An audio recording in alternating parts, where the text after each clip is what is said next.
வெற்று வார்த்தைகளும் வீண் சவடால்களும் மக்கள் நலனுக்கான எங்கள் பயணத்தை ஒருபோதும் தடுக்காது என எடப்பாடி பழனிசாமிக்கு துணை முதலமைச்சர் உதயநிதி ஸ்டாலின் பதிலடி கொடுத்துள்ளார்.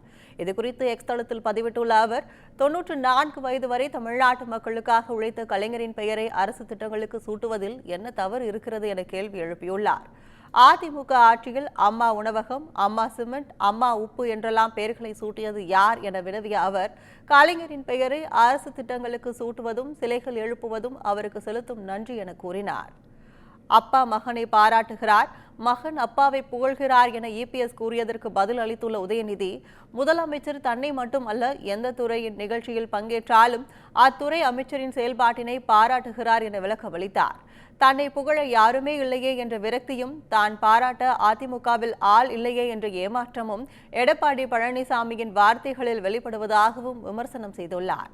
நேற்று பெய்த மழையில் இன்று முளைத்த விஷக்காளான் என கூறியதற்கும் பதில் அளித்த அவர், சில கரப்பான் பூச்சிகளுக்கும் விஷ ஜந்துக்களுக்கும் என்றைக்கும் தாங்கள் விஷக்காளான்கள்தான் என குறிப்பிட்டுள்ளார்.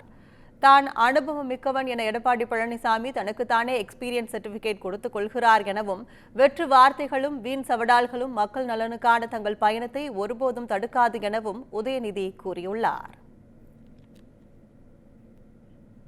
தமிழகத்திற்கு வரி பகிர்வு அடிப்படையில் உரிய நிதியை வழங்க பரிந்துரைக்க வேண்டும் என நிதி ஆணைய குழுவினருடன் இன்று நடைபெறும் ஆலோசனையில் முதலமைச்சர் மு.க.ஸ்டாலின் வலியுறுத்த இருப்பதாக தகவல் வெளியாகியுள்ளது. மத்திய அரசின் 16வது நிதி ஆணைய தலைவர் அரவிந்த் பனகாரியா தலைமையிலான 12 பேர் குழுவினர் 4 நாள் பயணமாக தமிழகம் வந்துள்ளனர். டெல்லியிலிருந்து சிறப்பு விமானம் மூலம் சென்னை வந்தடைந்த குழுவினர் நங்கநல்லூரில் உள்ள முன்னாள் ரிசர்வ் வங்கி ஆளுநர் ரெங்கராஜனை சந்தித்து முக்கிய ஆலோசனை மேற்கொண்டனர்.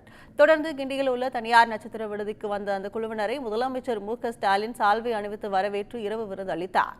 இந்நிலையில் முதலமைச்சர் மு.க.ஸ்டாலின் அமைச்சர்கள் மற்றும் அதிகாரிகளுடன் இன்று காலை நிதி ஆணையத்தின் குழுவினர் ஆலோசனை மேற்கொள்ள உள்ளனர்.